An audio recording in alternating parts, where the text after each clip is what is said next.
Si tu es nouvelle ici, ma belle, sois la bienvenue. Je t'accueille à cœur ouvert et à bras ouverts. Reste jusqu'à la fin de cette vidéo parce que je vais parler à ton cœur au point où tu seras tellement motivé qu'en partant d'ici, tu iras réinitialiser toutes choses dans ta vie afin de te créer une réussite exponentielle. Tu t'es battu. Tu t'es longtemps battu. Ça fait longtemps que tu fais ce que tu fais. Et tu te demandes où sont mes résultats. Pourquoi est-ce que je ne vois pas le futur? Pourquoi est-ce que je ne vois pas le bout du tunnel? Où est-ce que je vais? Je tourne en rond. J'ai l'impression que je tourne en rond. Et certains d'entre nous sont tellement habitués à souffrir qu'on ne fait plus assez d'efforts. D'autres encore, yes, vous faites des efforts, mais parfois il y a des choses que nous faisons qui ne nous servent pas du tout. La toute première chose que je vais te conseiller dans cette vidéo, ma belle, ose demander à la vie ce que tu veux. Ose poser la demande à la vie de ce que tu souhaites recevoir. Arrête de tourner autour du pot. Arrête de faire semblant d'être trop décente. Il y a une grande dame, je pense que c'est Chanel, qui avait dit « Les femmes trop décentes ne reçoivent rien de la vie ». Ça ne veut pas dire que nous devons devenir dévergondées, car cela ne tienne, c'est les femmes qui sont vivaces, celles qui sont proactives, assertives, qui reçoivent de la vie ce qu'elles veulent. Et ce que je vais ajouter dans ce point, c'est qu'il faut être authentique. Sois authentique, ma belle. Tu sais la vie et le style de vie que tu souhaites avoir. Certaines personnes ont des pensées limitantes. En démontrant qui je suis ou en demandant ouvertement ce que je veux, on me jugera d'orgueilleuse, d'arrogante. Moi, je viens te dire aujourd'hui, si tu as besoin de permission, je te donne aujourd'hui la permission. Ose demander à la vie ce que tu veux. Je vais te prendre un tout petit exemple. Quand je décide d'étendre ma voix en dehors de YouTube, je me souviens que dans mon tableau de bord 2023, je m'étais dit que j'irais à la radio. Alors, grâce à un concours de circonstances, je rentre en contact avec une personne qui travaille à une radio. Ce que je voulais lui demander, c'était de passer à la radio de temps en temps. Et pendant que je lui fais ce message, quelque chose en moi me dit: pourquoi ne pas lui demander d'avoir une émission de la belle diaspora sur cette radio? Je me suis effrayée moi-même parce que je me suis dit, d'où est-ce que ça me vient? Mais en fait, c'est la petite voix en moi que j'ai oppressée depuis longtemps. Cette petite voix qui me fait regarder à gauche et à droite et me dire, qu'est-ce qu'on va penser de moi? C'est cette petite voix qui me dit, ose demander ce que tu veux. Et c'est là où je fais le message, j'attends la réponse. Et pendant que je suis là à attendre la réponse, ça n'a pas pris 5 minutes ou 10 minutes maximum. Je reçois une réponse, j'ouvre mon téléphone et je me mets à lire. Pendant que je lis, mon sourire ne fait que s'agrandir. Parce que la personne me dit, je vais demander au conseil d'administration.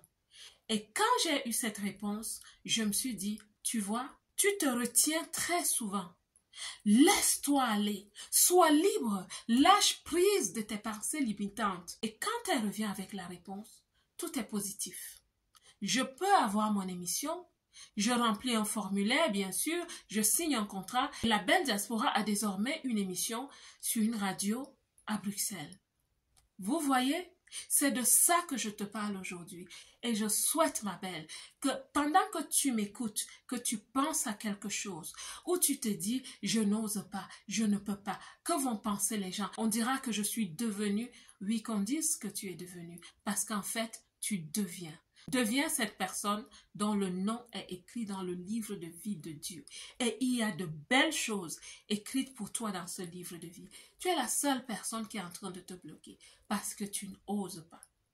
Aujourd'hui, je viens te dire, ose demander à la vie ce que tu veux, pas ce que tu penses que les autres vont apprécier, ce que tu veux.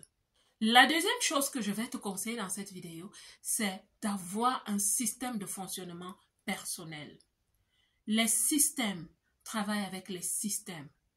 Dans la diaspora, nous sommes habitués à parler de système. Je suis dans un système. Oui, chaque pays d'accueil a un système. En fait, chaque pays dans le monde a son système. Et en Occident, on le comprend encore plus parce que les choses sont tellement enchevêtrées qu'on comprend qu'on est dans un système. Et je vais te donner un secret ici. Les individus échouent toujours face à un système. Quand je l'ai compris, je me suis dit qu'il fallait que je me donne un système. Et tu vas me demander, c'est quoi un système? La première chose, ma belle, c'est ton système de pensée, ton écosystème interne. Comment est-ce que tu vois la vie? Tes lunettes mentales. Comment est-ce que tu vois la vie, ma belle? Comment est-ce que tu apprécies les choses de la vie? Est-ce que tu es plus dans le verre à moitié vide ou dans le verre qui est plein? Quel est ton système de pensée? Je te parle ici de l'état d'esprit. C'est quoi ton état d'esprit? Ma belle, quand tu as un système, tu vas toujours gagner devant un système. Le système, c'est l'état d'esprit. Le système, c'est l'ensemble de tes connaissances. Les connaissances t'ouvrent la porte. Les connaissances font de toi une nouvelle personne. Les connaissances font de toi une personne élevée. Plus tu apprends, plus tu connais. Et plus tu connais, plus tu as des choses à offrir. Et quand tu as des choses à offrir, on t'ouvrira toujours la porte. Et avoir des choses à offrir, c'est savoir aussi les communiquer. Quand tu sais communiquer, des portes vont s'ouvrir pour toi. Et tu sauras t'exprimer. La connaissance t'élève. La connaissance t'aide à te diversifier. La connaissance t'aide à appartenir à certains groupes. Tu entres facilement à certains endroits et tu y restes. Ton niveau de connaissance et l'ensemble de tes connaissances font partie de ton système. Une autre chose que je vais te conseiller, c'est de te baser sur ton expérience. Ton expérience fait partie de ton système. Plusieurs personnes ont de grandes expériences. Parfois, c'est des expériences négatives. Mais ces expériences négatives peuvent te donner un message. Elles peuvent te donner un storytelling. Énormément de personnes font de grandes choses, se placent sur des hauts podiums dans la vie parce qu'elles ont une histoire. Une histoire qui n'a pas forcément commencé très bien. Ton expérience. Les expériences difficiles que tu as eues et les victoires qui en sont sorties font partie de ton expérience, donc de ton système. Certaines mauvaises relations t'ont fait sortir de là avec des leçons. Ça fait partie de ton expérience. Tu as eu un moment dans ta vie où tu as mal géré tes finances et tu t'es retrouvé dans des situations précaires. Ça fait partie de ton expérience. Ton expérience fait partie de ton paquet d'informations et ça fait partie de ton système. Parlant de finances, tes finances ou la qualité de tes finances fait partie de ton système. Ton système peut être faible quand tes finances sont faibles et ton système est fort quand tes finances sont fortes, quand tu as travaillé tellement sur ton intelligence financière que tu produis de bons fruits. Tu es une personne qui a une stabilité financière et tu es en train de te multiplier, te diversifier pour avoir plusieurs sources. Tes finances font partie de ton système et tes finances te rendent forte. Tes finances te donnent un pouvoir. L'argent donne du pouvoir. N'aie pas peur de penser ainsi, n'aie pas peur de croire ainsi, parce que quand tu vas quelque part et que tu te présentes d'une certaine façon, ma belle, oui, tu sauras que quelque part, même s'il est petit, tu as un pouvoir. Et dans ton système, il y a beaucoup d'autres choses, mais je vais m'arrêter à ce dernier point, qui est ton confort personnel. Ton confort personnel t'ajoute de la valeur et il exalte la confiance en toi. Quand je parle de confort personnel, je parle vraiment de tout ce qui t'est privé, de tout ce qui t'est personnel. Je commencerai par ta chambre à coucher. Quand tu es dans ta chambre à coucher, est-ce que tu as un sourire? Est-ce que tu es contente? Quand tu es dans ta cuisine, est-ce que tu aimes ce que tu vois autour de toi? Quand tu es dans ton salon, autour de ta maison, qu'est-ce que tu vois? Quelque petite que ta maison soit, si elle te met à l'aise, si elle est aérée, si sous ton lit, il n'y a pas plein de choses que tu gardes parce qu'un jour, tu iras en Afrique et tu vas les amener au point où parfois tu as des cauchemars et tu ne sais pas d'où ça vient. Si dans ta cuisine, il n'y a pas des choses pleines dans toutes les armoires qui ne te servent à rien, si dans ton salon est un peu... Je ne te parle pas de luxe ici, je te parle même de la simplicité, mais de la propreté, de l'aisance. Ton confort personnel va t'aider à te lever dans la vie. Quand tu sors d'une maison qui te met à l'aise, je t'assure, tu as une dose de confiance en toi, d'estime de soi, qui fait que quand les gens te dérangent, tu te dis, faites ce que vous faites, je vais rentrer chez moi, je vais m'asseoir, je vais prendre mon verre d'eau et je serai tranquille et à l'aise. Ton confort personnel est très important pour toi. Je ne vais pas élever le discours pour parler de voiture, de permis de conduire, encore qu'on peut aller à ce point. Ça fait partie de ton confort personnel. Toutes ces choses dont je viens de te parler, ma belle, font partie de ton système. Tu dois donc être équipée, ma belle, pour affronter cette vie, pour être forte dans cette vie. L'autre chose dont je vais te parler, c'est arrête de remettre à demain ce que tu dois faire aujourd'hui. Pas ce que tu peux faire aujourd'hui, mais ce que tu dois faire aujourd'hui. Parce que demain est fait de ce que tu as fait aujourd'hui.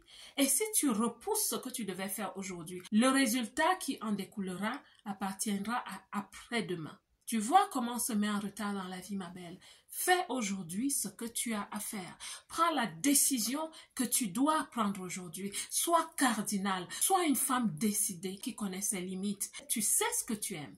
Il y a aussi des choses que tu n'aimes pas. Sois cette femme qui sait dire non quand il faut dire non. Qui sait dire oui quand il faut dire oui. Ma belle, sois cette femme. Ne remets pas à demain ce que tu peux faire aujourd'hui.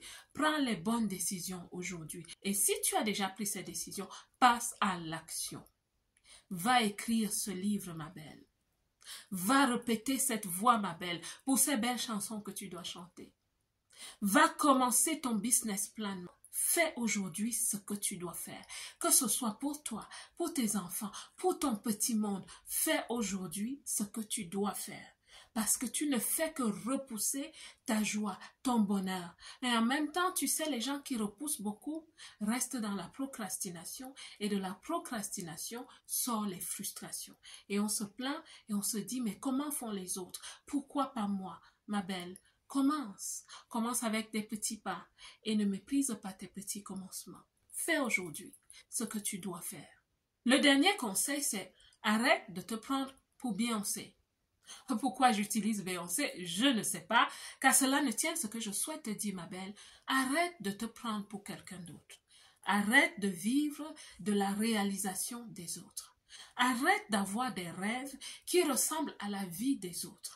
J'ai vu Beyoncé, elle se comporte comme ça, c'est une star. Alors quand tu entres quelque part, où les gens vont te sentir? Parce que en toi vit une image de Beyoncé. Non, ma belle. Et là, je suis en train de te parler d'identité. Sois une personne authentique. Sois toi-même. Réussis comme toi. Deviens la meilleure version de toi. Que tout ce qui sort de ta vie soit le prolongement de qui tu es, pas de quelqu'un d'autre. Cerne-toi. Définis qui tu es. Qui es-tu? Si tu étais une pierre précieuse, serais-tu du rubis, un diamant, de l'émeraude? Est-ce que tu serais une perle? Qu'est-ce que tu serais en tant que pierre précieuse? C'est la même chose avec les humains. Nous sommes totalement distincts. Nous sommes totalement différents. Et tu vas briller en fonction de ton identité. L'image qui va ressortir de toi dépend de ce que tu es à l'intérieur. Ne sois plus une Beyoncé. Tu es toi. Et ne te néglige pas. Ne te dis pas, je n'ai pas les jambes comme telles, je n'ai pas les bras comme tels, je n'ai pas ceci comme tel, je ne fais pas ou ne parle pas comme tel. Tu es toi, ma belle, et nous attendons la manifestation de cette pierre précieuse que tu es. Ça fait longtemps que tu es restée rudimentaire. Il est temps pour toi, ma belle, pour le monde, de briller, mais surtout pour la réalisation de toi-même, de pourquoi qui t'a amené sur cette terre. J'espère que cette vidéo va vraiment parler à une belle. Et si tu es une généreuse, partage-la avec une belle dans la diaspora. Quelqu'un quelque part qui est en train de se morfondre. Savez-vous que dans la diaspora, il arrive qu'on trouve des personnes sans vie dans leur maison? Je le dis très souvent parce que c'est la vérité. Et ces personnes avaient peut-être besoin juste d'une motivation comme celle-ci. Et si je te la donne gratuitement, tu peux la partager gratuitement. Et on sera une chaîne, une belle chaîne humaine qui s'entraide. La belle diaspora, que Dieu te bénisse. Et si toi, tu n'es pas encore abonné, abonne-toi, ma belle. Quant à moi, comme d'habitude, je vous aime.